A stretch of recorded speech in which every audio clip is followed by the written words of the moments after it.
আসসালামু আলাইকুম ওয়া রাহমাতুল্লাহি ওয়া বারাকাতুহু। প্রিয় ভাইরা, আমরা অনেক সময় নিজেরা নিজেদের উপর বদদোয়া করে ফেলি, নিজের সন্তানের উপর বদদোয়া করে ফেলি, নিজের সম্পদের উপর বদদোয়া করে ফেলি। এক্ষেত্রে আমাদের মা বোনেরা কিন্তু খুব এগিয়ে আছে বদদোয়ার দিকে।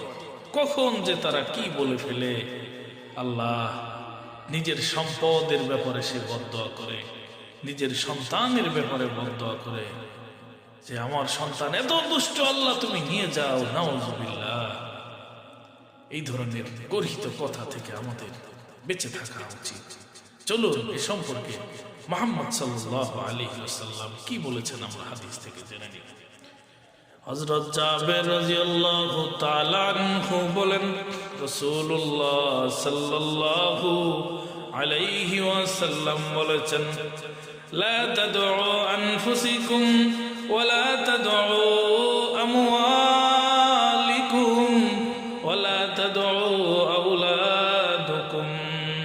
মুহাম্মদ সাল্লাল্লাহু আলাইহি ওয়াসাল্লাম বলেছেন, তোমরা নিজেদের উপর বদদোয়া করো না, সন্তানদের উপর বদদোয়া করো না, তোমাদের সম্পদের উপর বদদোয়া করো না।